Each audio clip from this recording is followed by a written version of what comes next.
The mathematics building at Harvard University stood silent and imposing at 3:27 a.m. Most of its windows were dark, except for one on the third floor of Patterson Hall, where Professor James Collins had been working for the past 16 hours. The light from that single window cast long shadows across the empty courtyard below, illuminating the falling snow like stars descending to Earth.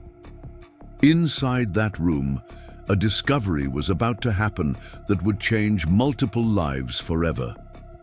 Before we jump back in, tell us where you're tuning in from, and if this story touches you, make sure you're subscribed, because tomorrow I've saved something extra special for you.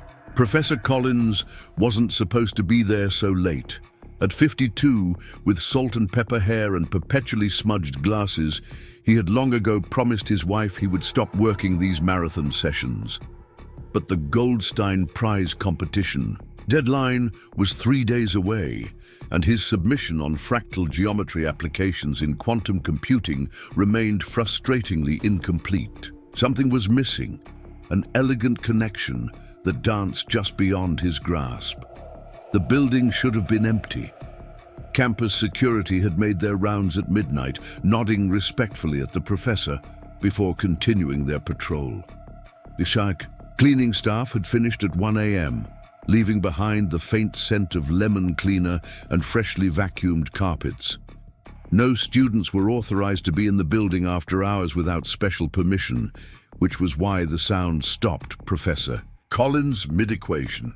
It was faint at first, the squeak of a dry erase marker against a whiteboard. Curious and mildly annoyed at the interruption, the professor set down his worn, leather-bound notebook and stepped into the hallway. The sound was coming from lecture, Hall B, a cavernous room, where he taught his advanced graduate seminars. The door was slightly ajar, a thin ribbon of light spilling onto the darkened corridor floor. Professor Collins approached cautiously, uncertain what he might find. Pulling the door open wider, he froze at the threshold, his coffee mug nearly slipping from his fingers. A young man stood before the massive whiteboard that covered the front wall of the lecture hall. But this was no ordinary student. His clothes were visibly worn. A heavy army surplus jacket several sizes too large, jeans frayed at the hems, boots held together with duct tape. A battered backpack and sleeping bag lay neatly in the corner. His dark hair was pulled back in a ponytail, revealing sharp, angular features and several days' worth of stubble. He couldn't have been more than 20. What held the professor's attention, however, wasn't the young man's appearance, but what he was doing. The whiteboard was filled with advanced equations, Professor Collins' equations. 3 days ago, as a challenge to his doctoral students, the professor had written an unsolved problem in computational geometry, a problem that had stumped mathematicians for decades. It was theoretically solvable, but required an innovative approach that no one had yet discovered. The young man wasn't erasing these equations. He was solving them. His hand moved with surprising grace across the board, notating variables and functions with a confidence that spoke of deep understanding rather than mere mimicry. The approach he was taking wasn't conventional. It defied several established proofs. But as Professor Collins watched, he realized with growing astonishment that it might actually work. "That's not possible," the professor murmured, his voice cutting through the silence. The young man whirled around, marker still clutched in his hand, eyes wide with alarm. He backed against the whiteboard, sending several markers clattering to the floor. "I'm sorry," he said quickly, his voice hoarse but educated. "I didn't damage anything. I'll clean it off. I saw the problem and wanted to try." "Professor," Collins raised his hands in a placating gesture. "I'm not security," he said. "I'm just curious about what you're doing with my equations." The young man glanced between the professor and the door, clearly calculating his chances of escape. "Your equations?" he asked cautiously. "I'm Professor James Collins. I teach here." He gestured toward the board. "Those are mine. And you are?" After a moment's hesitation, the young man answered, Michael Reeves. Are you a student here, Mr. Reeves? Michael shook his head. No, sir. Then how did you get in? And more importantly, how do you understand this level of mathematics? Michael's shoulders lowered slightly, though wariness remained in his posture. The cleaning staff, he admitted. Maria lets me in sometimes when it's below freezing. I don't cause trouble. I just needed somewhere warm. He glanced at the whiteboard. As for the math, I just read a lot. Professor Collins approached the board, examining Michael's work more closely. The solution wasn't complete, but the approach was unlike anything he'd seen before.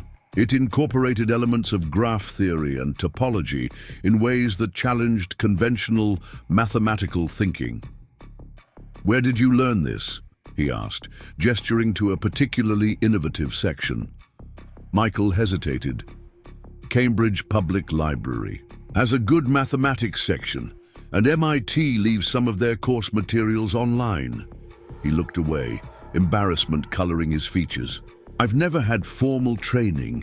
I just understand it. The professor studied Michael more carefully.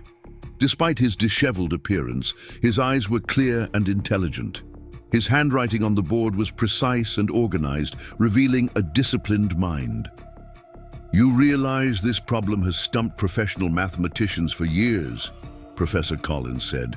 My doctoral students have been working on it for months without this level of progress. Michael shrugged, uncomfortable with the praise. It's just patterns. Once you see the underlying structure, the solution path becomes visible. Professor Collins felt a familiar sensation. The same excitement he'd experienced decades ago when he'd recognized extraordinary talent in a young student who would later win the Fields Medal. But this was different. This wasn't a privileged young prodigy with every advantage. This was raw, untapped brilliance surviving against overwhelming odds. When was the last time you ate, Michael? The question seemed to surprise the young man. Yesterday morning, he admitted. The shelter on Albany Street serves breakfast. Professor Collins nodded thoughtfully. I have some leftover Thai food in my office refrigerator. Not exactly breakfast, but it's better than nothing. Would you like some?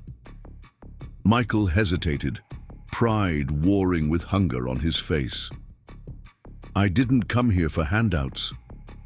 It's not a handout, the professor replied. Consider it payment for the most interesting mathematical discussion I've had in years. He gestured toward the door. My office is just down the hall, and it's warmer than this lecture hall.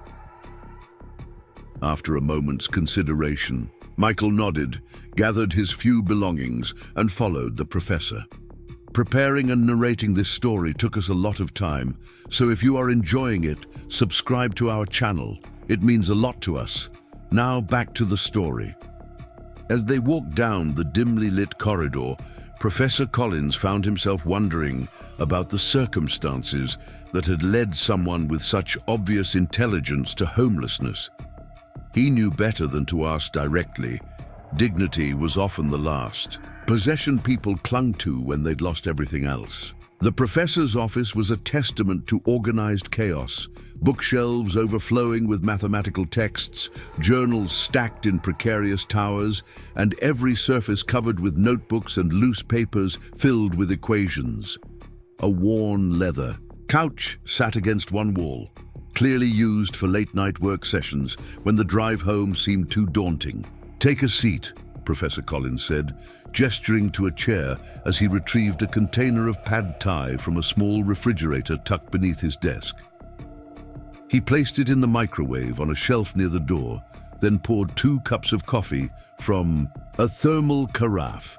Michael perched on the edge of the chair, still looking ready to flee at the first sign of trouble. His eyes scanned the room, taking in the books and awards on the shelves. You won the Putnam Fellowship, he observed, nodding toward a framed certificate partially hidden behind stacks of papers. A lifetime ago, the professor confirmed, impressed that Michael recognized the prestigious mathematical award.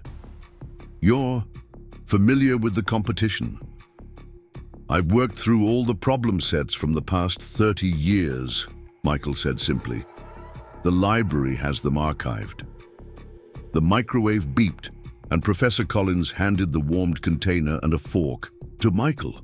He tried not to notice how the young man controlled himself to eat at a measured pace, despite his obvious hunger. "Tell me," the professor said, sitting down across from Michael, "about your approach to the problem on the board. You're using Riemann manifolds as a framework, correct?" For the next hour, they discussed mathematics, with Michael's initial caution gradually giving way to animated explanations. His understanding wasn't just intuitive, it was innovative and deep. He spoke about mathematical concepts with an almost poetic sensibility, describing connections between seemingly unrelated fields with perfect clarity. As dawn began to lighten the sky outside the office windows, Professor Collins realized two things with absolute certainty. First, Michael Reeves possessed mathematical gifts that appeared once in a generation. Second, these gifts would be lost to the world if circumstances didn't change immediately.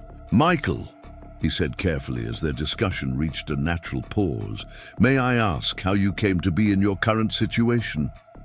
The young man's expression closed slightly, the animation of the past hour fading.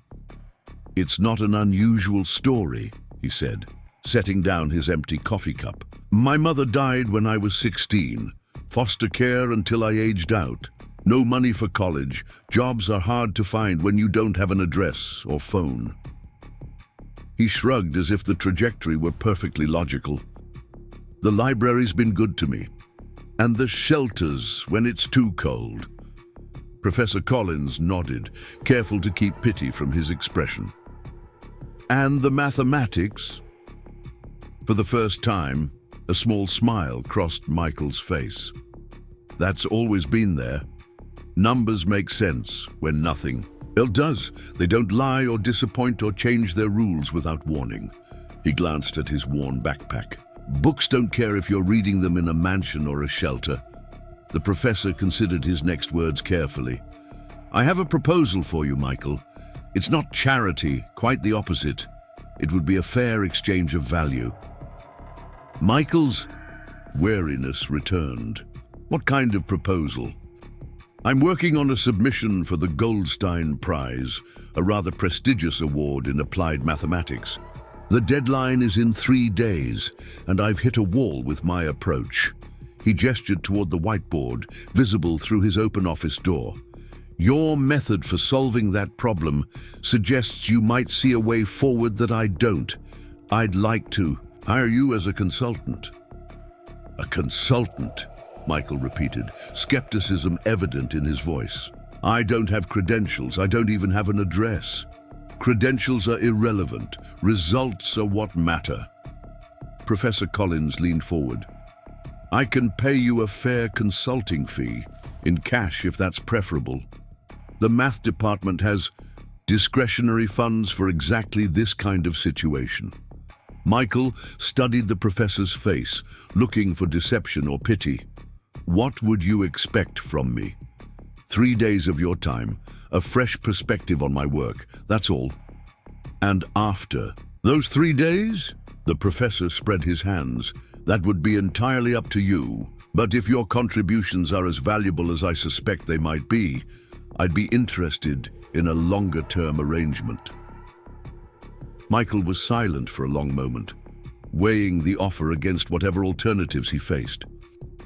"I could use a shower," he finally said, "and clean clothes if I'm going to be working in a university building."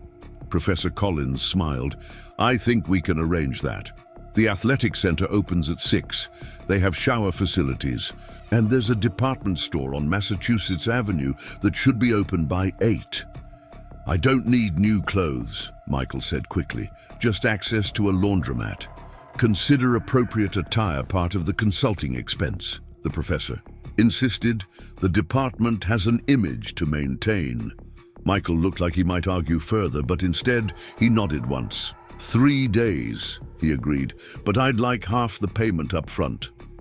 That seems reasonable. Professor Collins extended his hand. Do we have an agreement, Mr. Reeves? Michael hesitated only briefly before shaking the professor's hand. We do, Professor Collins.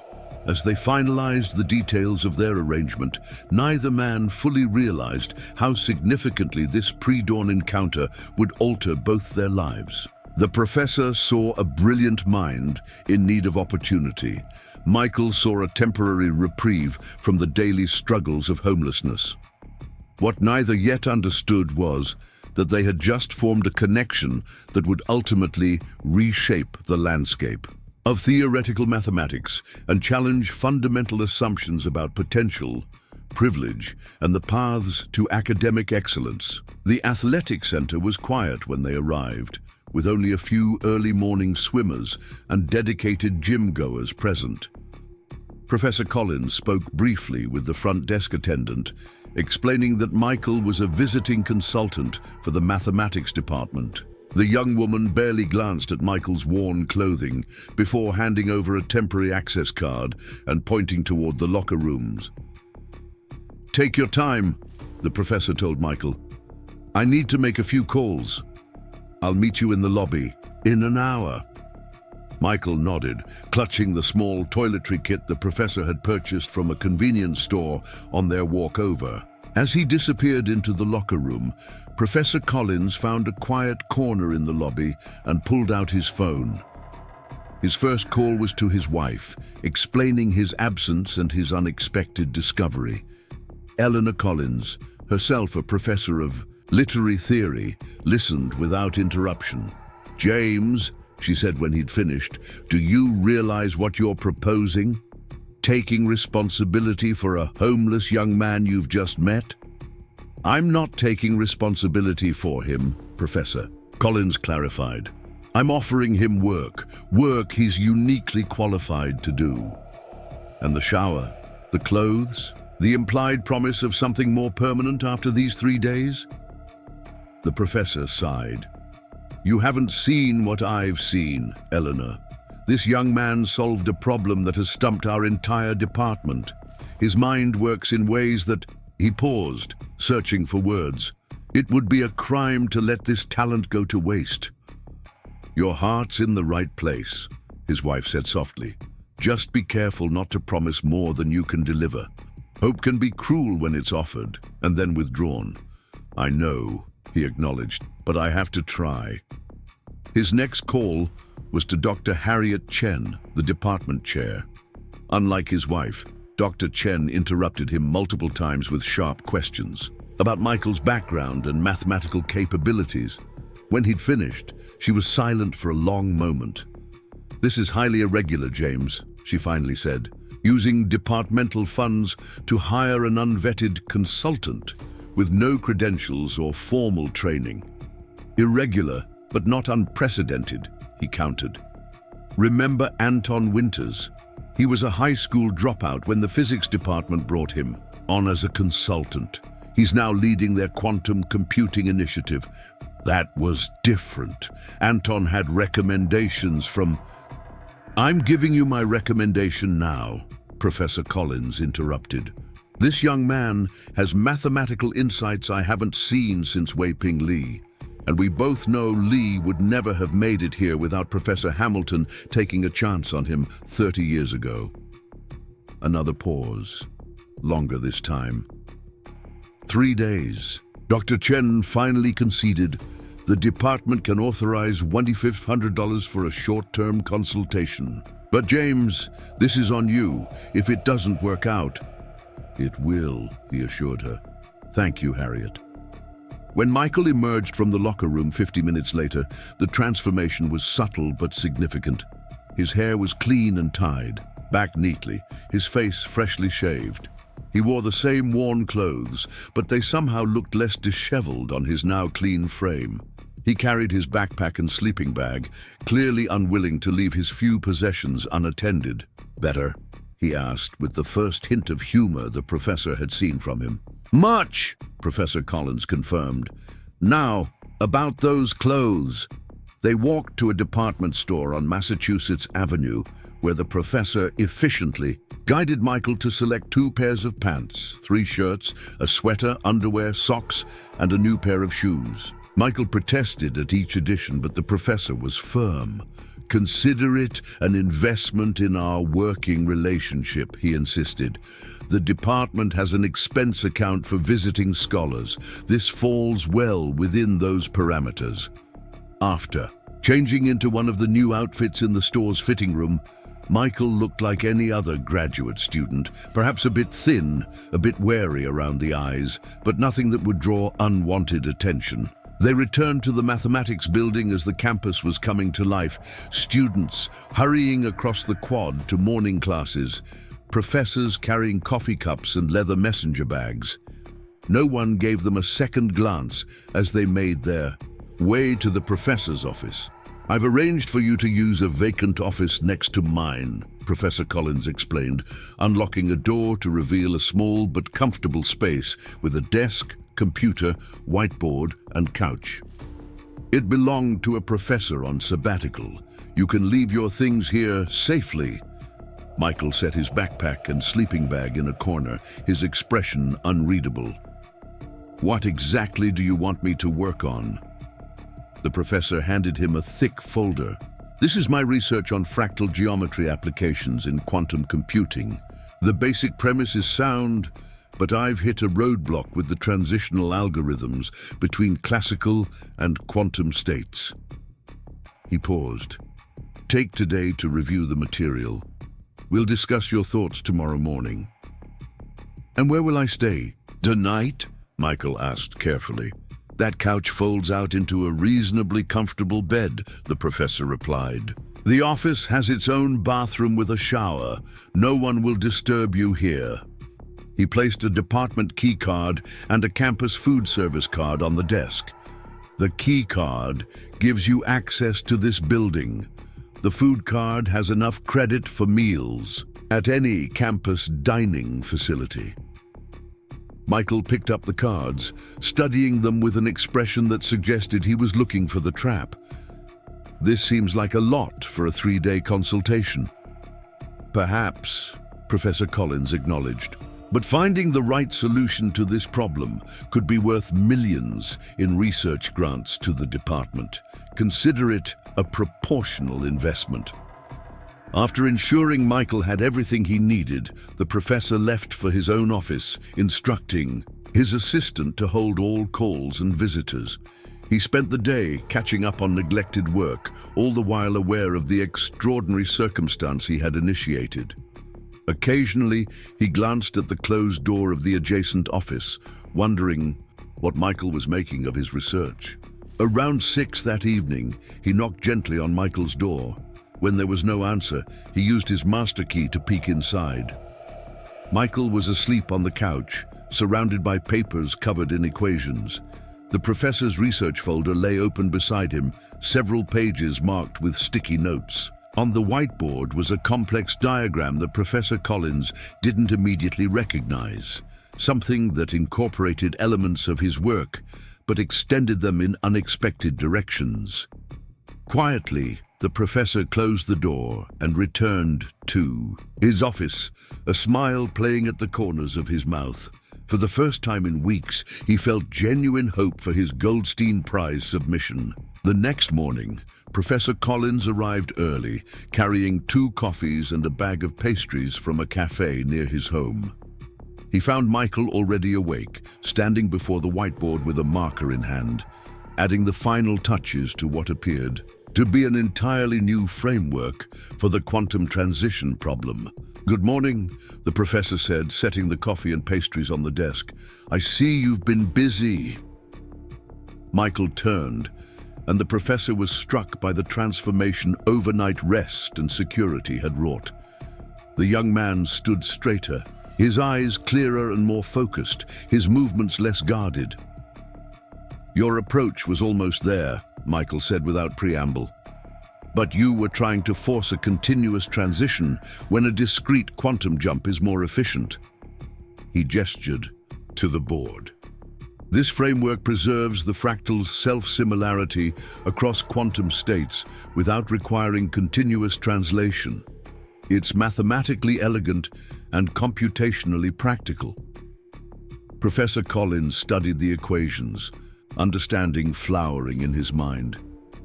"You've solved it," he said softly. "And not just solved it, you found a more fundamental approach than anyone has considered." He looked at Michael with newfound respect. "This could revolutionize how we think about quantum computing interfaces." Michael accepted the praise with a slight nod, reaching for the coffee the professor had brought. "There are still practical implementation issues to address. The hardware doesn't exist yet to fully realize this approach." "Oh, but the theoretical foundation is sound," the professor countered, "and theory always precedes application." He pulled up a chair. "Talk me through your reasoning." For the next 2 days, Professor Collins and Michael worked side by side, refining their approach to the quantum computing problem. What had begun as the professor's research quickly evolved into a true collaboration, with Michael's intuitive leaps complementing the professor's methodical rigor. By the end of the 3rd day, they had produced a 27-page paper that not only solved the original problem, but suggested an entirely new direction for quantum interface design. "This is remarkable work," Professor Collins said, reviewing the final draft. "Far beyond what I expected to accomplish for the Goldstein submission." Michael nodded, his eyes shadowed with fatigue but bright with intellectual satisfaction. He'd slept little during the past 72 hours, driven by the rare opportunity to engage with mathematics at this level, and perhaps by the knowledge that his temporary arrangement was coming to an end. "What happens now?" he asked, his voice carefully neutral. The professor set down the paper. "Now we submit this to the Goldstein Committee and hope they recognize its significance." He paused, choosing his words carefully. "As for our arrangement, I believe we agreed on 3 days." Michael nodded again, reaching for his backpack. "I'll gather my things." "However," the professor continued, "circumstances have changed. This paper represents joint work that could have significant implications for both the department and the field as a whole." He leaned forward. "I'd like to propose an extension." The wariness returned to Michael's eyes. "What kind of extension?" "The mathematics department has a special admissions program for exceptional cases, students whose talents don't fit the conventional academic path. With Dr. Chen's approval, I could submit your application for the spring semester." Michael's expression didn't change, but his fingers tightened on the straps of his backpack. "I don't have transcripts, or test scores, or money. The first 2 can be waived in extraordinary circumstances. As for the 3rd, there are scholarships available. Full scholarships for students of exceptional promise." The professor held Michael's gaze. "But there's something else we need to discuss first, which is your living situation." "Professor," Collins gestured toward the sleeping bag in the corner, "this office arrangement was never meant to be permanent. Students are required to have stable housing." Michael's jaw tightened. "So that's it then?"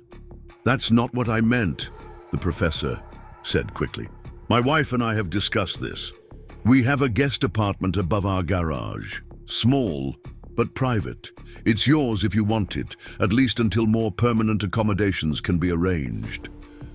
Michael stared at him, disbelief and suspicion warring in his expression. "Why would you do that? You barely know me." "True," the professor acknowledged, "but I know your mind, and I know what will be lost if you walk out that door today."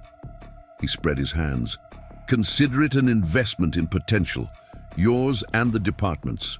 Michael was silent for a long moment, his expression unreadable. "What would you expect in return?" "That you apply yourself to your studies, that you allow this opportunity to take you where your talents deserve to go." The professor smiled slightly. And perhaps some occasional help with particularly thorny mathematical problems. And if it doesn't work out, if I can't adapt to... Michael gestured vaguely at the world beyond the office window. Then you leave with no obligations, Professor Collins said simply, but I think you'll surprise yourself. 3 days later, Michael moved into the apartment above the Collins garage. It was modest but comfortable. A bedroom, small kitchen, bathroom, and living area.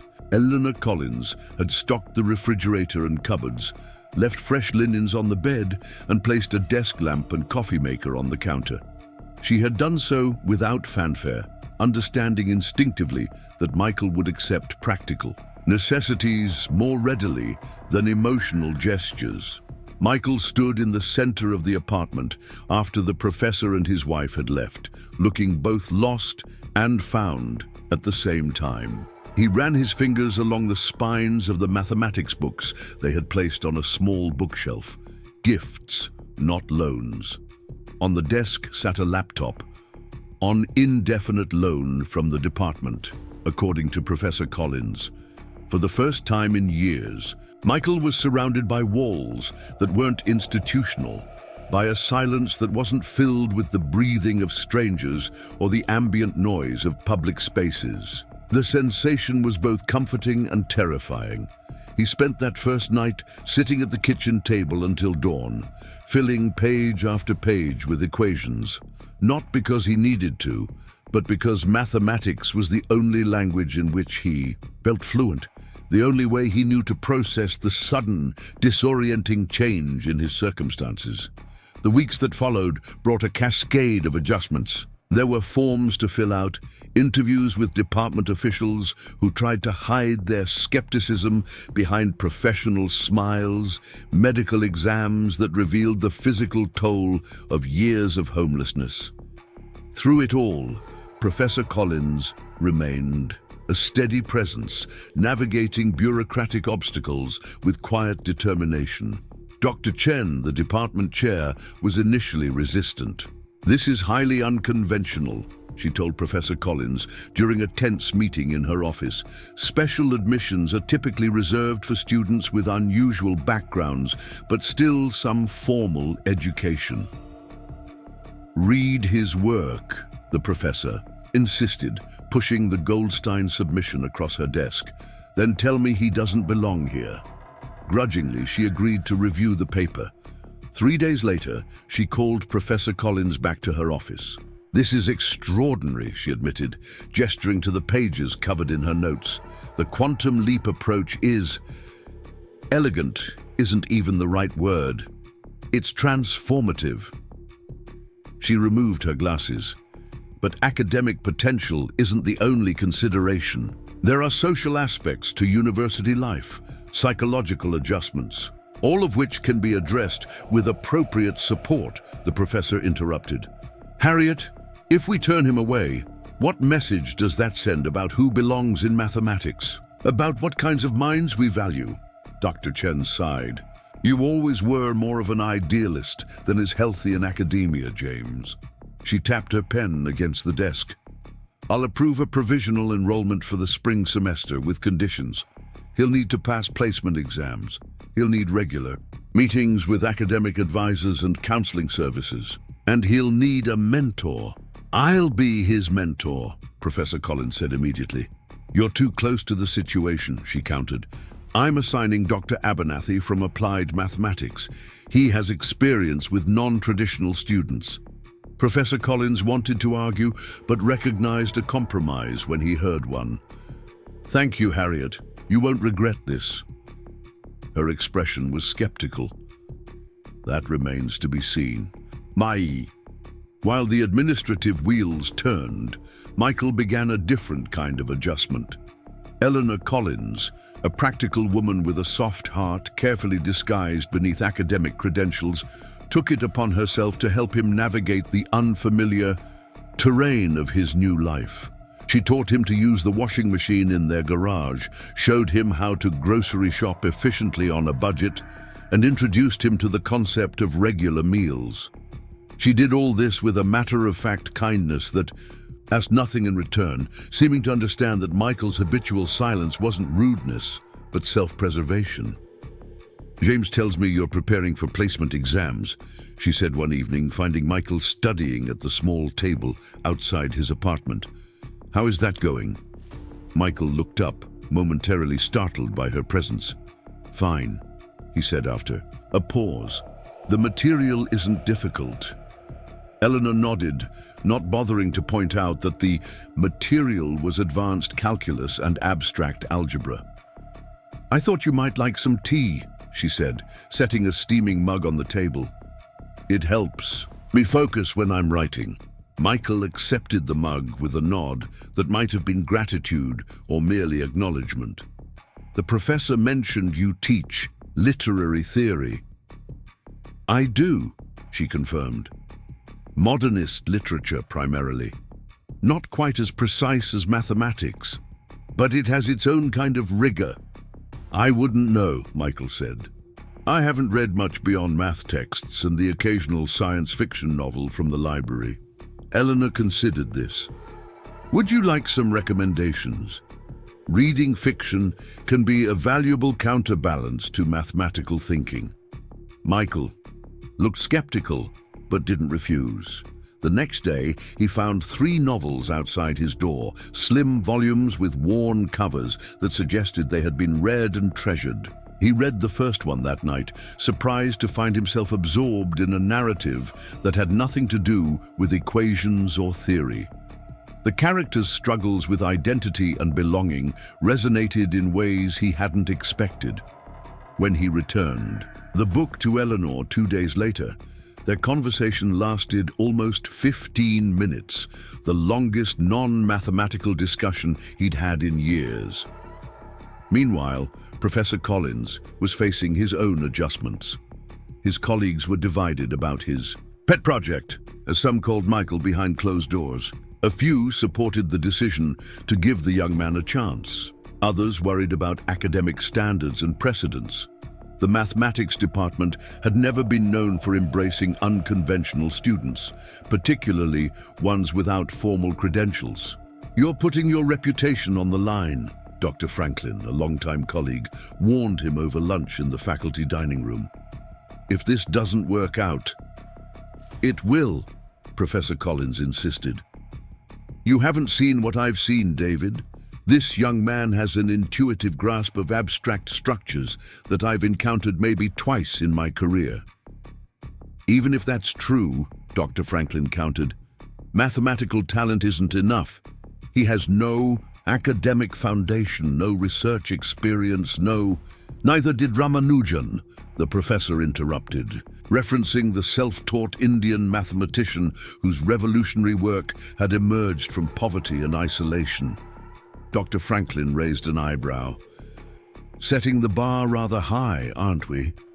"Perhaps," Professor Collins conceded, "but I'd rather aim too high than not aim at all."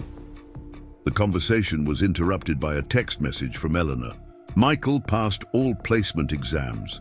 Perfect scores. Dr. Chen wants to see you." Professor Collins couldn't suppress a smile as he showed the message to his colleague. "You were saying..." Dr. Franklin shook his head, but there was a glimmer of curiosity in his eyes. "I look forward to meeting this prodigy of yours." The meeting with Dr. Chen was brief and to the point.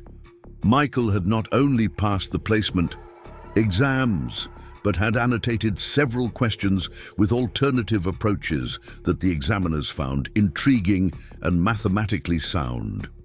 "He'll start with advanced undergraduate courses," Dr. Chen decided. "We'll reassess at the end of the semester for potential direct entry into the graduate program." "That's faster than we discussed," Professor Collins noted, pleasantly surprised. Dr. Chen's expression was wry. "I recognize exceptional talent when I see it, James. I just needed evidence beyond your enthusiastic endorsement." She shuffled some papers on her desk. "There's one more thing. The Goldstein Committee has requested an interview with both of you. Apparently your submission has caused quite a stir." Michael received the news about his acceptance with the same quiet intensity he brought to everything. A slight nod, a momentary tightening around his eyes that might have been emotion or simply acknowledgement. But that evening, Professor Collins found him standing in the backyard, staring up at the stars with an expression that suggested he was seeing patterns there that others missed. Eleanor texted, the professor said, joining him. She says congratulations are in order. Michael glanced at him. I'd have preferred to start with graduate-level courses. All in good time, Professor Collins assured him. Consider this, a chance to fill in any gaps in your self-education. Michael nodded, returning his gaze to the sky. After a moment, he asked, "Why are you doing all this?" The professor considered the question. Because talent like yours deserves nurturing, not neglect. He paused. And because 30 years ago, someone took a chance on me when I was struggling. Not in the same way you have been, but struggling nonetheless. What happened? I was a first-year doctoral student, working 3 jobs to afford tuition, failing courses because I didn't have time to study properly. My advisor suggested I drop out, said I lacked the necessary focus for advanced mathematics. He smiled at the memory. Then Dr. Eliza Winters found me in the library at midnight, half asleep over a topology textbook. Instead of sending me home, she sat down and worked through the problem set with me. Did that change things? It changed everything. She became my mentor, helped me secure a fellowship so I could focus on my studies, convince the department to give me a second chance. The professor looked at Michael. Sometimes all it takes is one person who sees what others don't. Michael absorbed this in silence. Finally, he said, "I'll try not to make you regret it." "I won't," Professor Collins replied simply. The beginning of the spring semester brought new challenges. Michael was issued student identification, given a campus email address, enrolled in 4 advanced mathematics courses, and assigned a cramped cubicle in the graduate student's office. The transition from invisibility to institutional identity was jarring. His first day of classes was a study in contrasts. In advanced analysis, the professor hardly noticed him. Just another student, in a sea of faces. In computational theory, he was called upon to answer a question and delivered an explanation so thorough that the professor asked if he'd already taken the course. In abstract algebra, he corrected a minor error in the lecture notes, earning a mix of irritation from the professor and curious glances from his classmates. By the end of the week, rumors were circulating about Collins's project, the homeless genius who had mysteriously appeared in advanced mathematics courses without prerequisites. Some students were skeptical, others were intrigued. All were watching.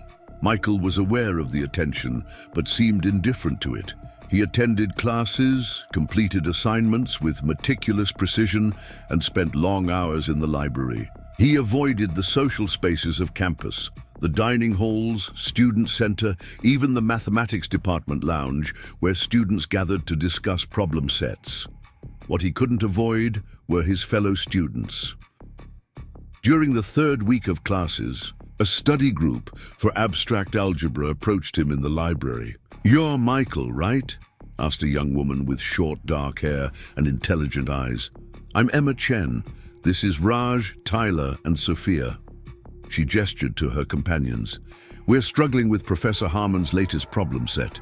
We've heard you have a different approach to these concepts. Would you mind if we asked you a few questions?" Michael looked up from his work, his expression guarded. "I'm not a tutor." "We're not looking for a tutor," Emma clarified. "We're looking for a collaborator. Mathematics is better as a dialogue, don't you think?" Something in her direct approach seemed to resonate with Michael. After a moment's hesitation, he nodded toward the empty chairs at his table. "What specifically are you stuck on?" That first study session lasted 3 hours. Michael's initial reticence gradually gave way to engaged explanation as he found himself drawn into mathematical discussion. His approach to the problems was unorthodox but effective, challenging the other students to think beyond the framework presented in lectures. By the end of the session, something had shifted. The other students no longer saw him as an oddity or a charity case, but as a peer with valuable insights. And Michael had experienced, perhaps for the first time, the pleasure of mathematical collaboration, of building understanding through shared exploration. "Same time next week?" Emma asked as they packed up their books. Michael nodded, surprised, to find himself looking forward to it. This small breakthrough didn't immediately transform Michael's social integration. He remained reserved, focused primarily on his studies and his ongoing work with Professor Collins on refinements to their Goldstein submission. But the weekly study group became a fixture in his schedule, a tentative bridge to the world of academic camaraderie. Meanwhile, Professor Collins was navigating his own challenges related to Michael's presence. The Goldstein Committee had indeed been impressed by their submission, impressed enough to make it a finalist. But questions had arisen about the unconventional collaboration between an established professor and a previously unknown contributor. They want to verify that Michael truly contributed substantively to the work, Dr. Chen explained during a department meeting. "It's not an accusation, James. It's due diligence." Professor Collins was indignant. "They can review the work itself. Michael's contributions are evident in the approach. Nevertheless, they're requesting separate interviews. It's standard procedure when there's an unusual collaboration." She glanced around the table. "This could bring significant recognition to the department. I suggest we cooperate fully." The interviews were scheduled for early March. Professor Collins spent hours preparing Michael, not for the mathematical content. There, the young man was more than capable, but for the academic politics that might underlie the questioning. "They may try to suggest that your contributions were minimal," he warned, "or that I'm exaggerating your role for some reason. You need to be clear and confident about what you brought to the work." Michael's expression was calm. The mathematics speaks for itself. "In an ideal world, yes," the professor agreed, "but this is academia. Politics and personalities always play a role." The day of the interviews dawned cold and bright. The Goldstein Committee had sent 3 representatives, distinguished mathematicians from Princeton, MIT, and Stanford. They met with Professor Collins first, a 90-minute session that began with pleasantries and quickly progressed to probing questions about the collaboration's origins and dynamics. "It's unusual for an established researcher to share primary authorship with an undergraduate," noted Dr. Elaine Patterson from Stanford, "particularly one with no prior academic record." "Michael's status is irrelevant to his contributions," Professor Collins countered. "The quantum leap approach was his insight, not mine. I've documented our working process extensively." Dr. Wei from MIT leaned forward. "What motivated you to bring an unvetted individual into department-funded research? There must have been qualified graduate students available." The question's implication was clear. Was this charity or genuine collaboration? Professor Collins chose his words carefully. "I recognized exceptional talent and acted accordingly. The results speak for themselves." He paused. "I would hope the committee is more interested in mathematical innovation than in the credentials of those who produce it." The questions continued, some mathematical, others more personal. By the session's end, Professor Collins was cautiously optimistic. The committee seemed genuinely intrigued by the work, if still uncertain about Michael's role. Michael's interview was scheduled immediately after. Professor Collins waited anxiously in his office, unable to focus on other work. After 2 hours, longer than his own session, his phone buzzed with a text from Dr. Chen. "Come to conference room B now." He found Michael still seated at the table with the committee members, engaged in what appeared to be an animated mathematical discussion. The whiteboard was covered with equations and diagrams. Dr. Patterson was nodding thoughtfully as Michael explained a particularly complex derivation. "Ah, Professor Collins," Dr. Way said, looking up. "Your colleague has been giving us quite an education." Michael glanced at the professor, a hint of something like satisfaction in his eyes. "We were discussing potential applications in cryptography," Dr. Patterson explained. "Mr. Reeves has some rather innovative ideas that extend beyond your original submission." The tension in Professor Collins's shoulders eased. Whatever doubts the committee had harbored about Michael's capabilities had evidently been addressed. Later, walking back to the mathematics building, Michael was unusually talkative. "They started with basic questions, trying to determine if I understood the fundamental concepts. When I pointed out an error in Dr. Rivera's recent paper on quantum interfaces, they shifted approach." Professor Collins raised an eyebrow. "You pointed out an error in Rivera's work? That paper was published in Quantum Computing just last month." Michael shrugged. "The error is in the boundary conditions. Anyone paying attention would have caught it." The professor suppressed a smile. "And after that?" "They wanted to know about my background, my education. I told them the truth." Michael's expression was matter of fact. "Then they asked about our working relationship. I explained that you provided the framework, and I contributed the quantum leap insight. That seemed to satisfy them." Professor Collins nodded, impressed by Michael's navigation of what could have been a difficult conversation. "You did well." "The mathematics did well," Michael corrected. "I just explained it." 2 weeks later, the notification arrived. Their submission had won the Goldstein Prize, with special recognition for innovative approach to quantum classical interface design. The award included a substantial monetary prize and an invitation to present at the International Conference on Applied Mathematics in June. The department was jubilant. Dr. Chen organized a small reception, a rare gesture from the usually reserved chair. Faculty members who had been skeptical of Michael's presence now found reasons to engage him in conversation. Graduate students who had kept their distance now sought his insights on their research problems. Through it all, Michael maintained his characteristic reserve, answering questions politely but briefly, clearly uncomfortable with the attention. Professor Collins noticed him retreating toward the door and intercepted him. "Overwhelming, isn't it?" he said quietly. Michael nodded. "I don't understand why the prize changes anything.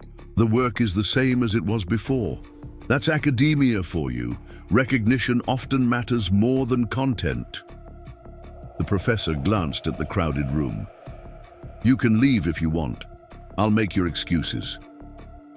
Something like gratitude flickered in Michael's eyes. "I have studying to do." "Go on then. This part," the professor gestured at the social gathering, "isn't what matters anyway." As Michael slipped away, Professor Collins turned back to his colleagues, fielding congratulations and answering questions about their award-winning work. But part of his mind remained with the young man who had transformed not only a mathematical problem, but the professor's own understanding of talent and opportunity. As spring bloomed across Harvard's campus, Michael Reeves found himself caught in an unexpected transformation. The academic world that had once seemed so impenetrable was now opening before him, revealing both opportunities and complexities he hadn't anticipated. His courses, initially challenging only in their social dimensions, now presented intellectual puzzles worthy of his attention as professors adjusted their syllabi to accommodate his presence. Dr. Abernathy, his assigned mentor from applied mathematics, had initially approached their mandatory weekly meetings with professional skepticism a veteran educator with 30 years of experience guiding doctoral candidates. He had expected to find gaps in Michael's mathematical foundation, areas where self-education had fallen short of formal training. Instead, their conversations quickly evolved into sophisticated explorations of cutting-edge research, with Dr. Abernathy occasionally taking notes on Michael's insights. "You know," Dr. Abernathy remarked during their 6th meeting, "when James Collins first proposed bringing you into the department, I thought he'd lost his mind. He adjusted his wire-rimmed glasses, studying Michael with newfound respect. I've never been happier to be wrong." Michael, still uncomfortable with personal discussions, redirected the conversation to the topological problem they'd been discussing. But something in Dr. Abernathy's acknowledgement settled in him, a quiet confirmation that he wasn't merely being tolerated, but genuinely valued for his mind. The Goldstein Prize had changed things in unexpected ways. Michael and Professor Collins were now fielding inquiries from research institutions around the country, all interested in their breakthrough approach to quantum computing interfaces. 3 prestigious journals had requested expanded versions of their work. A major technology company had reached out about potential applications in their quantum computing division. These opportunities were professionally significant, but emotionally challenging for Michael. Each presentation, each interview, each collaborative meeting required him to step further into visibility, to emerge from the protective anonymity that had been his shield during years of homelessness. The transition wasn't easy. "I don't understand why I need to be present," he told Professor Collins before a video conference with researchers from CERN. "The mathematics speaks for itself." "In an ideal world, perhaps," the professor replied, straightening his tie. "But research is as much about relationships as it is about results. People fund people, not just ideas." Michael frowned. "That seems inefficient." Professor Collins smiled. "Humans often are, but that doesn't make their support any less valuable." Reluctantly, Michael participated in the call, responding to technical questions with his characteristic precision while Professor Collins handled the social dimensions of the conversation. By the end, the CERN team was discussing potential collaboration on applications of their approach to particle physics data analysis. "You see," Professor Collins said after they disconnected, "your presence matters. They needed to hear from you directly." Michael nodded, not entirely convinced, but willing to acknowledge the results. "It still feels like a performance." "For everyone in some way," the professor admitted. "Academia has its own theater. You'll get more comfortable with your role over time." As the semester progressed, Michael's tight orbit around mathematics began to expand, influenced by unexpected forces.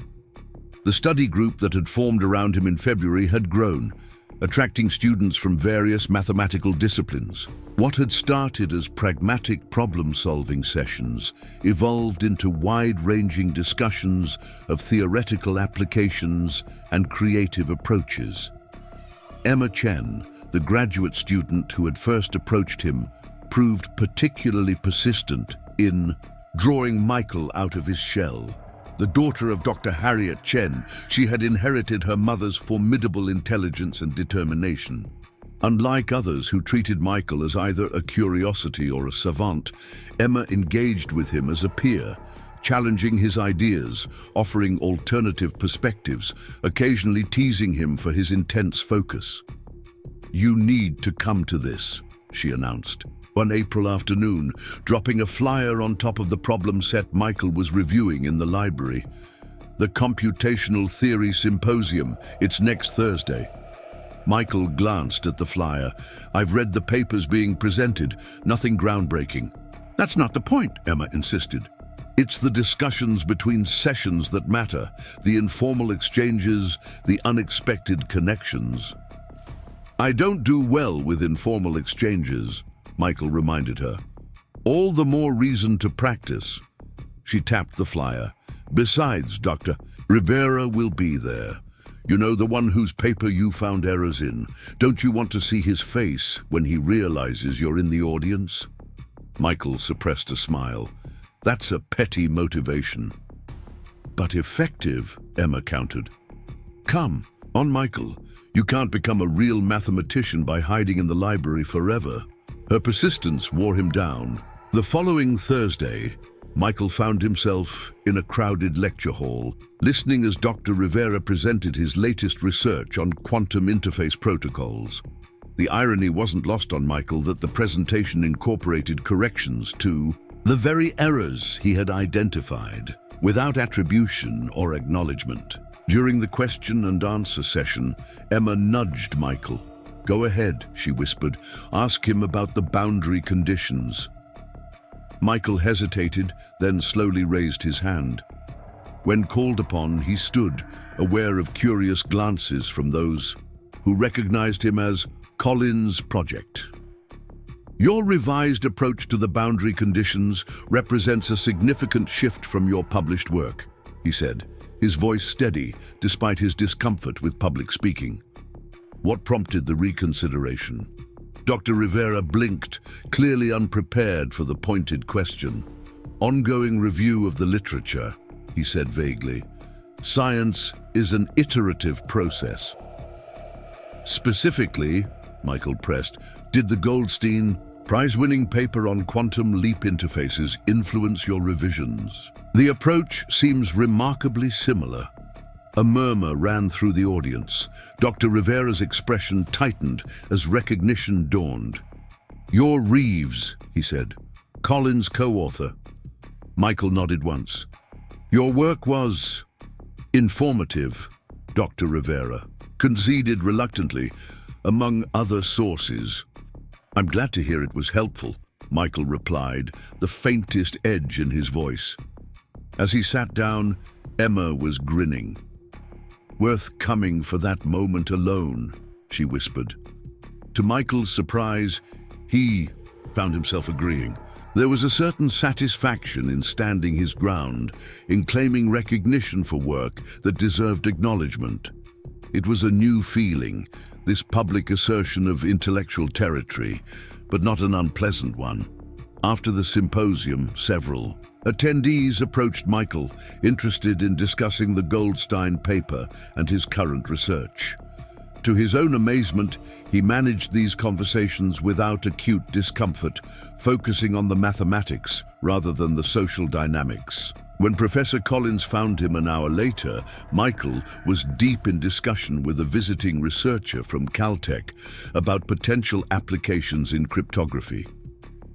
"I see you're expanding your professional network," the professor observed as they walked back to the mathematics building.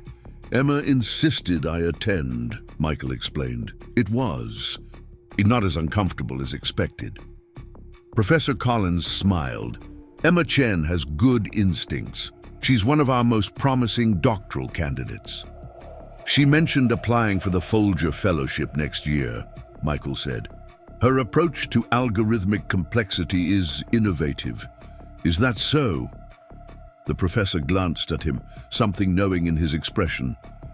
"I wasn't aware you'd discussed her research in detail." Michael looked away, suddenly conscious of having revealed more than intended. It came up during study group. "Of course," Professor Collins said mildly. "By the way, Eleanor asked if you'd join us for dinner this weekend. She's making lasagna. Apparently you mentioned it was a favorite from your childhood." Michael had indeed mentioned this during one of his conversations with Eleanor, surprised by the memory itself. His mother making lasagna on rare good days. The apartment filled with the scent of tomato sauce and cheese, a momentary warmth in an otherwise difficult childhood. He hadn't expected Eleanor to remember. "I have a problem set, due Monday," he began.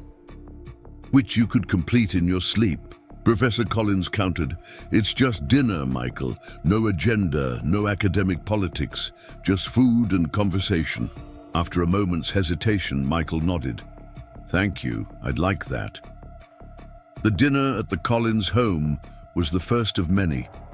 Gradually, Michael found himself included in the rhythm of their household, invited for holiday meals, weekend barbecues, even the occasional movie night. Eleanor, with her quiet perceptiveness, seemed to sense when the socialization became overwhelming and would create space for him to retreat when needed. Professor Collins shared his extensive library, engaging Michael in discussions of mathematical history and philosophy. Neither of them pressed for personal details or forced conventional socializing, instead allowing Michael to participate on his own terms. It was during one such dinner in late April that the subject of summer plans arose. The academic years. Winding down, Professor Collins observed. Have you given thought to what you'll do over the summer break? Michael set down his fork, realizing he hadn't considered the question. The structured routine of the semester had become his norm. Classes, study groups, research with Professor Collins, his small apartment above the garage. The prospect of 3 unstructured months loomed suddenly like a void. I assumed I would continue our research, he said cautiously. Of course, the professor agreed, but there are other opportunities to consider. Several universities offer summer research programs for promising undergraduates. The timing is tight, but with the Goldstein recognition, an exception could likely be arranged. Or, Eleanor added, there's the MIT mathematics camp. They're looking for counselors with advanced mathematical knowledge to work with gifted high school students. Michael's expression must have conveyed his opinion of that suggestion because Eleanor laughed. Not your natural habitat, I take. I don't have experience with children, he said diplomatically. There's also the option of summer courses, Professor Collins suggested. You could accelerate your progress toward graduation. The reminder that he was technically an undergraduate, despite operating at a graduate level in most respects, stirred Michael's characteristic impatience. Dr. Chen mentioned the possibility of advancing directly to the doctoral program in the fall. She did. Professor Collins raised an eyebrow. She hasn't discussed that with me. She approached me after abstract algebra last week, Michael explained. She said my performance warranted reconsideration of the traditional timeline. Eleanor and Professor Collins exchanged glances. Harriet isn't known for bending rules, Eleanor noted. She must be very impressed. Or pragmatic, Professor Collins suggested. Having a Goldstein Prize winner as an undergraduate doesn't fit neatly into department statistics. James, Eleanor chided gently. I'm not being cynical, just realistic, he defended. In any case, it's good news. Moving directly into doctoral studies would be more appropriate for your abilities, Michael. Michael nodded, feeling a strange mix of validation and uncertainty.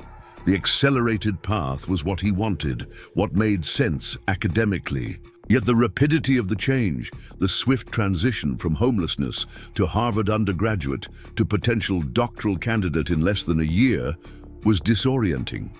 The ground beneath him felt simultaneously more solid and less stable than ever before. Whatever you decide for the summer, Eleanor said, seeming to sense his conflicted thoughts, your apartment here remains available. This is your home base for as long as you need it. The simple assurance settled something in Michael's chest, a tightness he hadn't realized was there. Thank you, he said quietly. May brought final exams, which Michael completed with characteristic excellence and an unexpected invitation.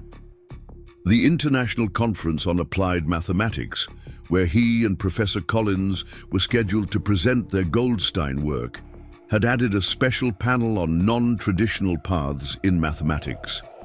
Dr. Chen had recommended Michael as a panelist. Me, Michael asked when Professor Collins relayed the invitation. Discussing what? Your journey, I imagine, the professor said. From self-education to Harvard. Michael frowned. That's not relevant to mathematics. It's relevant to mathematicians, Professor Collins countered, particularly those from backgrounds similar to yours, who might not see academic mathematics as accessible. I'm not a spokesperson, Michael insisted. I'm not even comfortable with public speaking. Yet you managed quite well at the symposium with Dr. Rivera, the professor pointed out. And your presentation skills have improved significantly this semester. Michael was silent, weighing his instinctive refusal against other considerations. His experiences over the past months had gradually shifted his perspective on his place in the academic world. He was no longer merely an observer or a tolerated outsider, but an active participant, still not entirely comfortable, but increasingly aware of his potential impact. "I'll consider it," he finally said. Professor Collins nodded, recognizing the concession. That's all anyone can ask. As the academic year drew to a close, decisions crystallized. Michael would remain at Harvard for the summer, taking 2 graduate-level courses while continuing research with Professor Collins. He would move directly into the doctoral program in the fall, with Dr. Chen's full endorsement. And most surprisingly to those who knew him best, he would participate in the panel on non-traditional paths at the international conference. "What changed your mind?" Emma asked when he mentioned the panel during their final study group session. Michael considered the question. "I found a book in the library," he said after a moment, "a biography of Alexander Grothendieck, the mathematician who revolutionized algebraic geometry." Emma knew her mathematical history well. Michael nodded. His early life was marked by displacement and trauma. His father died in Auschwitz. He and his mother lived in internment camps during the war.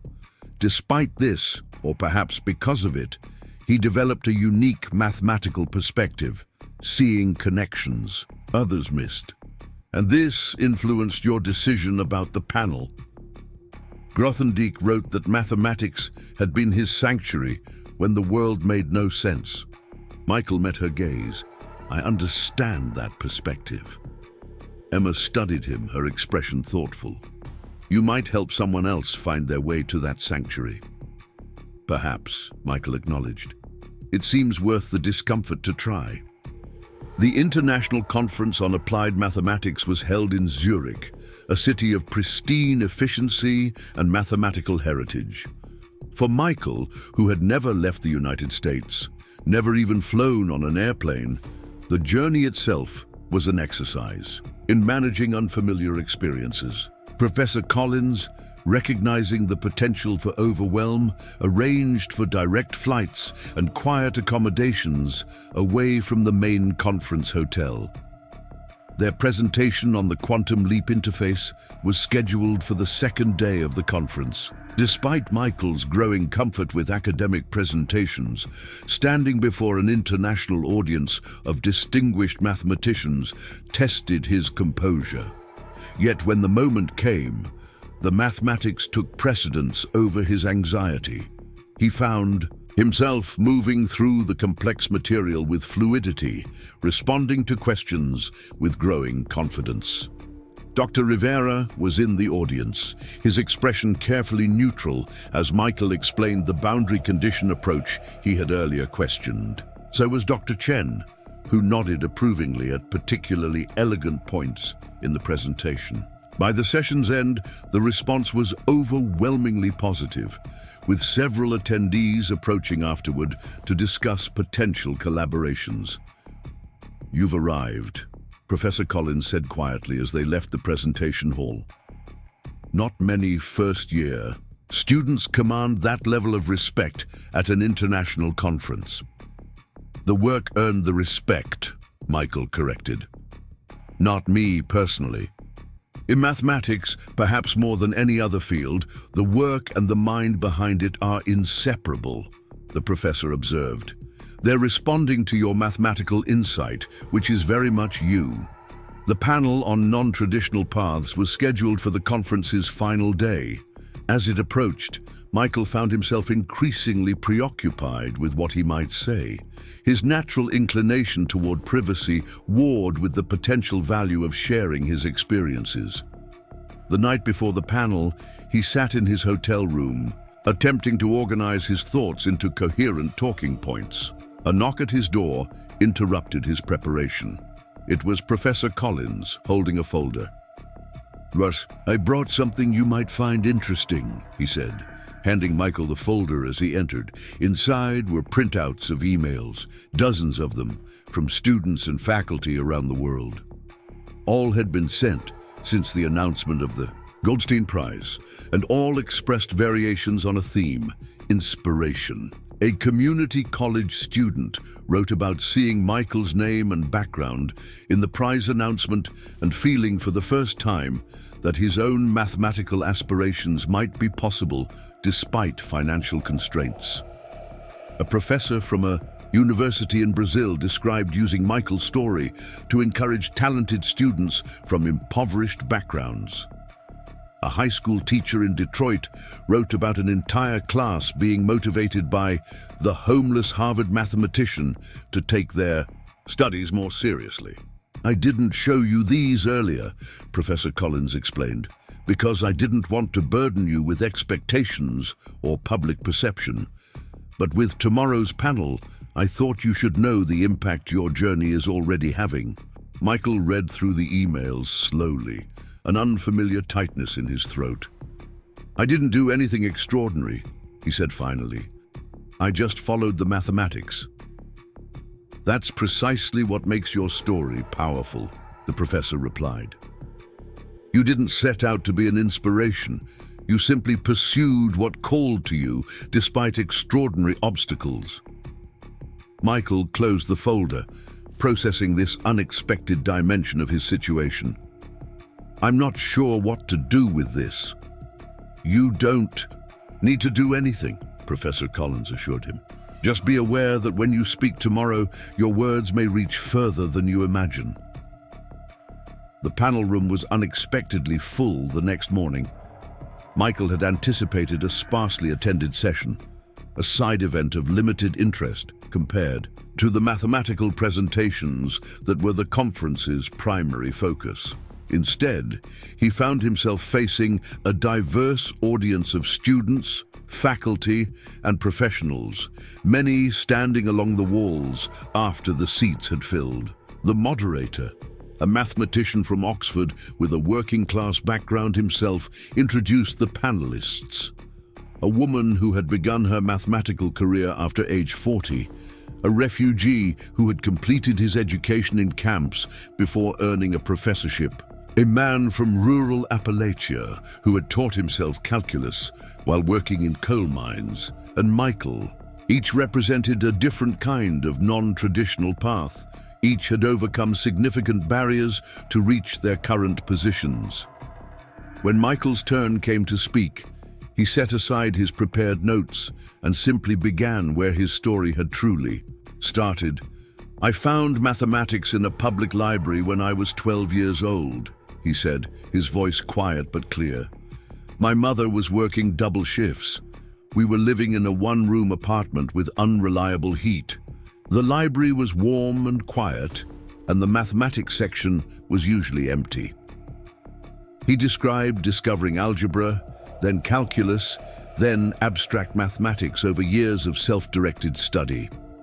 He talked about copying problems by hand when he couldn't afford to photocopy textbook pages, about solving equations by moonlight in shelters where lights went out at 9, about maintaining mental focus on complex proofs while his physical circumstances deteriorated. "Mathematics offered structure when nothing else in my life had any," he explained. "It provided certainty in uncertainty, beauty in chaos, meaning in emptiness. It wasn't an escape, it was a foundation." As he spoke, Michael became aware of the absolute silence in the room, of the focused attention of everyone present. The discomfort he had anticipated gave way to a strange sense of purpose. His story, so long kept private, now served a function beyond himself. Being discovered solving equations at Harvard was luck, he acknowledged. Meeting Professor Collins was luck, but preparing for that moment, developing the mathematical understanding that made the opportunity meaningful, that wasn't luck.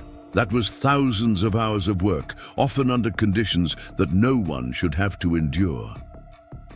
He paused, gathering his thoughts. The greatest barrier to mathematical talent isn't lack of ability or even lack of opportunity. It's the assumption that certain paths are closed, certain doors permanently locked. The most valuable thing anyone can offer is not charity or even education, but the simple recognition of potential. The acknowledgement that insight and ability exist in unexpected places. Michael concluded by addressing the issue that had troubled him most since his circumstances had changed. "I am not exceptional," he said firmly. "I am not a mathematical unicorn or a statistical anomaly.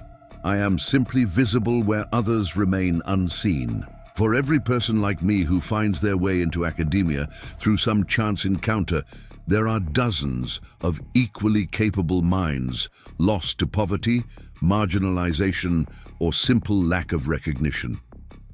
The question isn't how to find more exceptions. The question is how to change the system so that talent isn't exceptional but expected from every background, every circumstance, every starting point." When he finished speaking, the room remained silent for a long moment. Then, starting from the back and spreading forward, applause rose. Not the polite acknowledgement of a conference presentation, but something more personal, more resonant. Michael saw tears on some faces, nods of recognition on others, expressions of renewed determination on many. Professor Collins, watching from the side of the room, felt a complex pride, not the proprietary satisfaction of a mentor whose protégé succeeds, but the deeper pride of witnessing someone grow into their fullest self. He had recognized Michael's mathematical brilliance that first night in the lecture hall. What he hadn't anticipated was the young man's capacity for growth beyond mathematics, his emergence as not just a gifted theorist, but a powerful advocate for systemic change. The remainder of the panel was equally impactful, with each speaker building on themes the others had introduced. By the session's end, what had been scheduled as a peripheral event had become one of the conference's most discussed, with conversations continuing into the hallways and beyond. "That was unexpected," Michael said quietly as he and Professor Collins walked back to their hotel that evening. "I didn't plan to say most of what I said. Sometimes the most honest words are the least planned," the professor replied. "You spoke your truth. People responded to that authenticity." "Several people gave me their cards," Michael noted, somewhat bewildered. "They want to discuss diversity initiatives, mentorship programs, alternative evaluation methods." "Professor," Collins smiled, "it seems you've acquired a secondary research interest." "I'm a mathematician, not an activist," Michael protested. "Why not both?" the professor suggested. "The best mathematicians have always questioned not just theorems, but systems, challenging not just how we think about numbers, but how we think about who belongs in the conversation." Michael considered this as they walked. The idea of expanding his focus beyond pure mathematics was both unsettling and intriguing. It wasn't a direction he had ever anticipated, yet there was a certain logical progression to it, a natural extension of his own experience into broader implications. "I'll need to think about it," he said finally. "Of course," Professor Collins agreed. "There's no rush. You have a doctoral program to begin, research to continue, a career to build. These other questions will be there when you're ready to address them." As they reached their hotel, Michael paused, looking up at the clear Zurich sky. Stars were visible despite the city lights, their patterns familiar and comforting. "There was a moment," he said suddenly, "during my panel presentation when I realized that I was no longer speaking as an outsider, that somewhere in the past months I had stopped seeing myself as separate from the academic community." Professor Collins nodded, understanding the significance of this shift. Belonging is a process, not an event. It happens gradually, almost invisibly, until one day you realize the boundaries have dissolved. "Not completely," Michael amended. "I'm still aware of the differences in background, in experience, but they no longer feel like barriers." "That's as it should be," the professor said. "The differences remain valuable. They inform your perspective, your approach, your contributions. What changes is that they become variations within the community rather than divisions from it." They entered the hotel lobby, where several conference attendees were gathered in comfortable chairs, engaged in animated mathematical discussions. A few looked up as Michael and Professor Collins passed, nodding in recognition. Michael nodded back, no longer startled by being recognized, no longer uncomfortable with visibility. "Will you be ready to present at next year's conference?" Dr. Rivera called from one group. "Your quantum approach has implications for my current research on neural interfaces." "Perhaps," Michael replied, "though I'm exploring some new directions as well." "Keep me informed," Dr. Rivera said, with none of the defensiveness that had characterized their earlier interactions. "Your perspective is valuable." As they continued toward the elevators, Professor Collins raised an eyebrow. Quite a change from his reaction at the symposium. "Mathematics transcends ego eventually," Michael observed. "The questions are too important for personal grudges." They reached Michael's floor first. As the elevator doors opened, Professor Collins held them with one hand. "Before I forget, Eleanor asked me to remind you about dinner on Sunday when we're back. Apparently, she's found some obscure mathematical novel she thinks you'll enjoy discussing." Michael smiled, a genuine expression that had become more frequent in recent months. "Tell her I'm looking forward to it." As he walked down the hallway to his room, Michael reflected on the distance he had traveled. Not just the physical journey to Zurich, but the greater journey from invisibility to belonging, from survival to purpose. The path hadn't been linear or predictable. It had begun with a chance encounter, a moment when someone had seen potential where others saw only circumstances. Inside his room, Michael found an email waiting on his laptop. An invitation to speak at a conference on educational access for underprivileged students. The sender referenced his panel presentation, describing it as transformative and urgent. 6 months ago, he would have dismissed such an invitation without hesitation. Now he marked it as unread, to be considered rather than rejected. Next to his laptop sat a small, worn book, a collection of Grothendieck's mathematical reflections that Professor Collins had given him before their trip. He opened it to a page he had marked, where the legendary mathematician wrote about the relationship between personal experience and mathematical insight. "The most fruitful pursuits arise from the intersection of our formal understanding and our lived understanding, from the place where abstract structure meets human experience." Michael had always understood mathematics as a sanctuary, a realm of perfect clarity separate from the messy complexities of human existence. What he was beginning to grasp, through his work with Professor Collins, his interactions with the academic community, his growing awareness of his potential impact, was that the boundary between mathematical truth and human truth was not as absolute as he had once believed. The patterns he recognized in equations existed in parallel with the patterns of human potential, of institutional barriers, of transformative recognition. The skills that allowed him to solve complex theoretical problems could also be applied to the complex practical problems of access, opportunity, and belonging. As the conference drew to a close and Michael prepared to return to Harvard, he carried with him not just the recognition of his mathematical peers, but a clearer sense of purpose.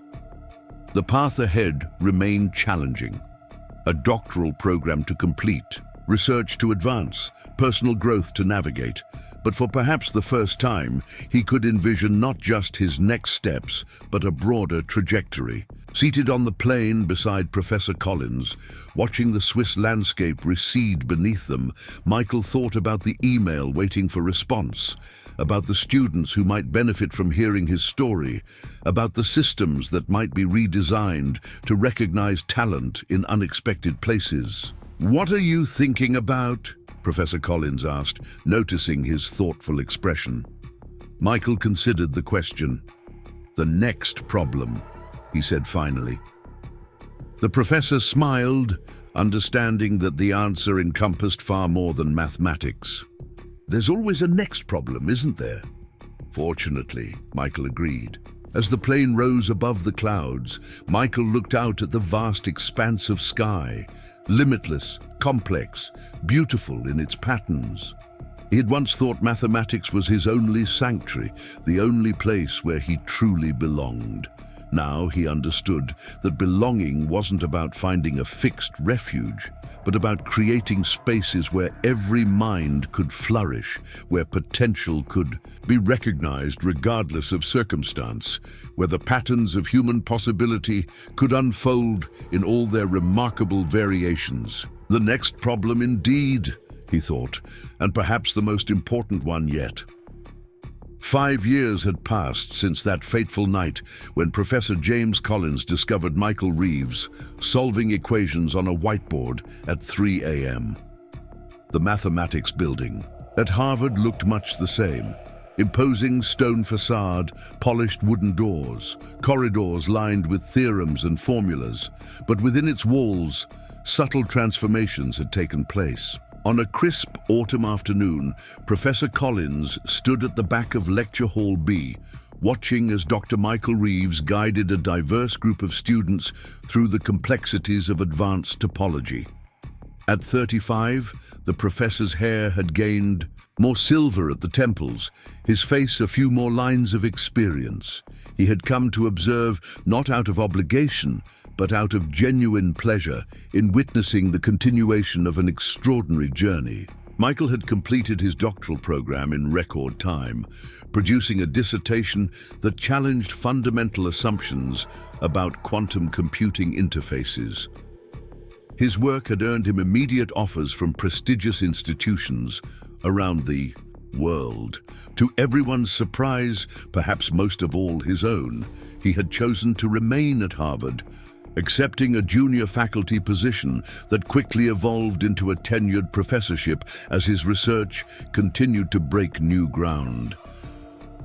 But what truly distinguished Dr. Michael Reeves wasn't just his mathematical brilliance, it was the parallel path he had forged alongside his theoretical work, a pathway program for mathematically talented students from disadvantaged backgrounds. What had begun as occasional speaking engagements following the Zurich conference had evolved into a structured initiative that identified promising minds in unlikely places. Homeless shelters, underfunded schools, community colleges, refugee centers.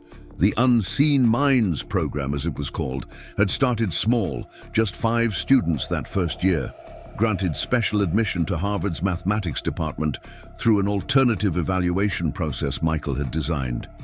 Now in its 3rd year, the program had expanded to 20 students annually, with similar initiatives being adopted at universities across the country. As the lecture concluded and students gathered their materials, Professor Collins noticed the easy rapport between Michael and his class. The reserved, wary young man he had discovered years ago had evolved into a respected educator who connected with students on both intellectual and personal levels. His teaching style was unique, rigorous and demanding, but infinitely patient, with a particular gift for recognizing unconventional approaches to problems. Impressive lecture, Professor Collins commented as the last students departed, leaving them alone in the hall. Your explanation of manifold deformations was particularly elegant. Michael smiled, a genuine expression that had become more natural over the years. I had a good teacher. They walked together through the mathematics building toward Michael's office, no longer the borrowed space of a visiting scholar, but a permanent position on the department's main corridor. Unlike the minimalist surroundings he had once preferred, Michael's office now contained evidence of a life expanded beyond pure mathematics. Photographs from conferences and speaking engagements, artwork created by participants in the Unseen Minds program, and a small collection of literary novels introduced by Eleanor Collins over years of Sunday dinners. The committee approved your proposal, Professor Collins said as they entered the office. Full funding for the expanded pathway program with satellite initiatives at 5 partner universities. Michael nodded, satisfaction evident in his expression. Dr. Chen's support was crucial. I didn't expect her to advocate so strongly. Harriet recognizes results, the professor replied. Your first cohort's performance has been undeniable. 3 published papers from undergraduate students, 2 presentations at national conferences, and every single participant continuing to graduate programs. He paused. You've created something important here, Michael. We created it, Michael corrected, gesturing for the professor to take a seat. None of this would exist without that night you found me. Professor Collins waved away the acknowledgement. I only opened a door. You built the entire structure that followed. Michael's desk held a framed photograph, the only personal image in the otherwise academically focused space. It showed him standing between Professor Collins and Eleanor at his doctoral graduation ceremony, all 3 smiling, the Collins' evident pride matching Michael's quiet accomplishment. Have you read Lily Weaver's latest paper? Michael asked, changing the subject as he often did when conversations veered toward personal reflection.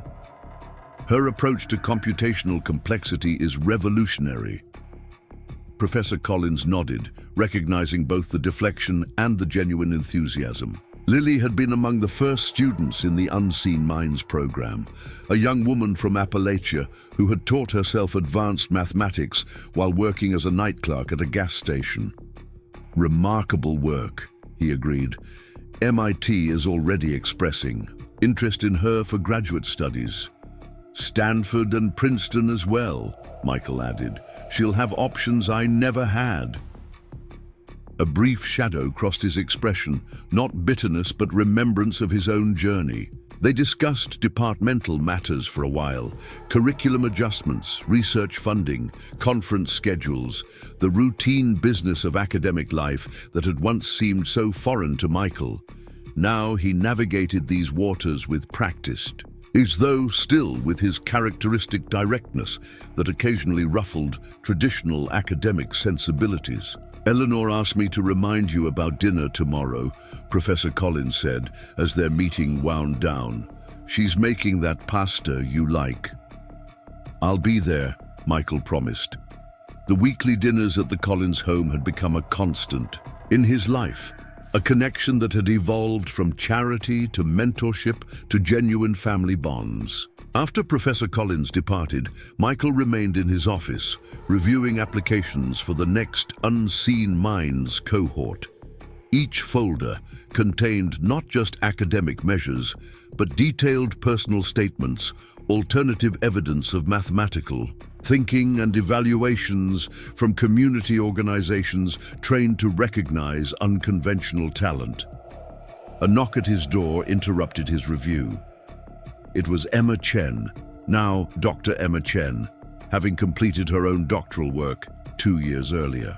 She had declined offers from several prestigious universities to accept a research position at Harvard's newly established Center for Computational Innovation, which she now co-directed with Michael. The MIT delegation is here, she announced. They're eager to discuss expanding the pathway program to their applied mathematics department. Michael nodded, gathering his materials. Their professional partnership had evolved alongside a personal relationship that had surprised everyone except perhaps Eleanor Collins, who had observed their intellectual chemistry from the beginning. Emma's practical organizational skills complemented Michael's theoretical vision, creating a balance that strengthened both their research and the Unseen Minds initiative. "How many applications have we received for next year?" he asked as they walked toward the conference room. 117, Emma replied. "More than double last year's number." Michael absorbed this with mixed emotions. The growing interest represented progress, more potential being recognized, more talent being nurtured. But it also highlighted how many brilliant minds remained on the margins, their gifts unrecognized by traditional systems. "We need to expand faster," he said quietly. Emma touched his arm lightly, a gesture of understanding. "We're working on it, one step at a time." The meeting with MIT's representatives was productive, focused on practical implementation rather than theoretical justification. The Pathway program had moved beyond proof of concept. Its results spoke for themselves. As universities faced increasing pressure to diversify their student populations, Michael's data-driven approach offered a template with demonstrated success. Later that evening, walking across the campus toward his apartment, no longer the space above the Collins garage, but a modest faculty residence he had selected primarily for its proximity to the mathematics building, Michael found himself reflecting on the trajectory that had brought him here.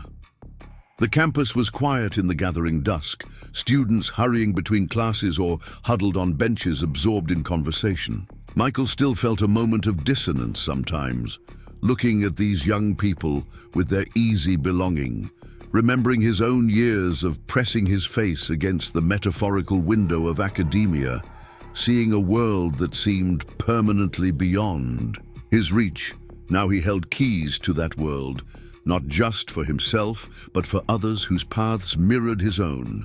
The responsibility of that position was something he carried consciously, aware that his success would be measured not just in papers published or theorems proven, but in doors opened, in potential recognized, in systems transformed. As he approached, his building, a young woman sitting on a nearby bench caught his attention. She was intensely focused on a notebook, seemingly oblivious to the cooling temperatures and fading light. Something in her concentration, in the way she hunched protectively over her work, struck a chord of recognition. "Excuse me," he said, approaching carefully. "The library is open until midnight if you need somewhere warmer to work." She looked up, startled, clutching her notebook closer. "I'm fine, thank you," she said, wariness evident in her posture. Michael noticed the content of her notebook. Complex mathematical notations, hand-drawn graphs, densely packed formulas. Not the typical undergraduate work. "That's interesting work," he observed, gesturing toward the notebook. "Differential topology?" Surprise flickered across her face. "You can tell from here." "I recognize the approach," he said. "Are you a mathematics student?" She hesitated. "Not exactly. I audit classes when I can. I work nights at the hospital cafeteria." The pattern was so familiar, it was almost eerie, as if he were encountering a version of his younger self. "I'm Michael Reeves," he said. "I teach in the mathematics department." Her eyes widened slightly with recognition. "The Unseen Minds program," she said. "I've read about your work." "Have you considered applying?" he asked. She looked down at her worn notebook. "I don't have the right background. No formal training, no recommendations from established mathematicians, no." "That's precisely the background the program is designed for," Michael interrupted gently. "Would you be willing to share some of your work? Not now, but perhaps during my office hours tomorrow?" The hope and skepticism warring in her expression was painfully familiar. Why would you be interested? Because 20 years ago, I was sitting where you are, he said simply. Someone saw potential in my work when all anyone else saw was my circumstances. I'm just paying attention in the same way. The next morning, Michael stood at the window of his office, watching students cross the quadrangle as the autumn sun cast long shadows across the grass. On his desk lay the young woman's notebook, dropped off earlier with the department secretary. He had spent an hour reviewing its contents, finding in her unorthodox approach and intuitive leaps an echo of his own early work. A knock at the door announced Professor Collins' arrival for their weekly research meeting. The older mathematician entered with his characteristic energy, bringing with him the comfortable familiarity of their years of collaboration.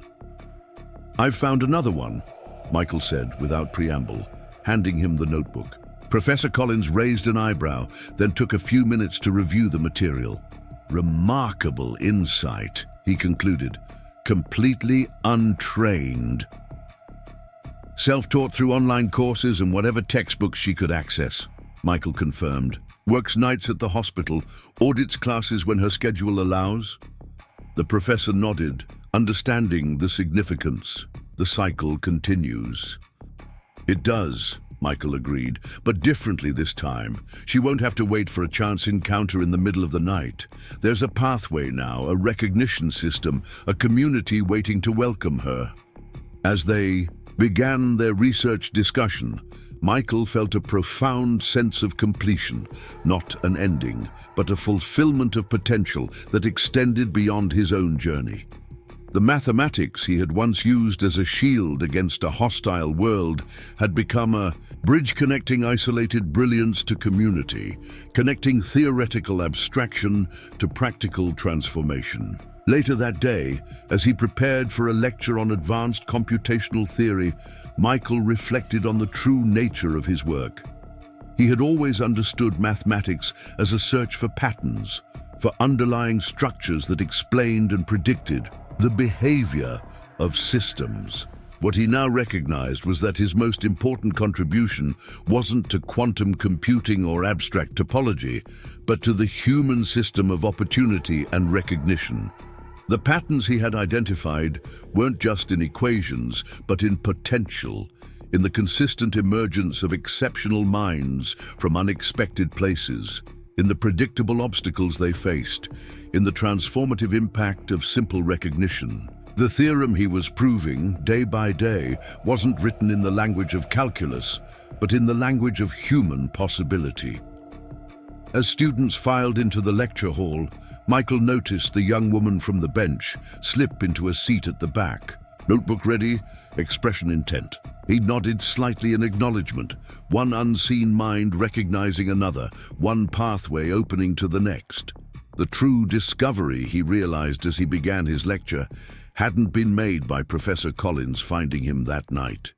The true discovery was the recognition that brilliance existed everywhere, needing only the right conditions to flourish. The legacy wasn't in the papers he had published or the theorems he had proven, but in the system he had helped create. A system that could see potential where others saw only circumstances, that could recognize patterns of promise in unexpected places.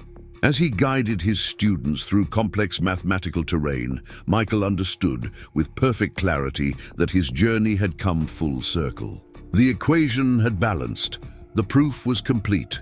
The pattern extended infinitely in both directions, from those who had come before to those who would follow, connected by the elegant, essential truth that every mind deserved the chance to discover its own possibilities. Up next, you've got two more standout stories right on your screen. If this one hit the mark, you won't want to pass these up. Just click and check them out.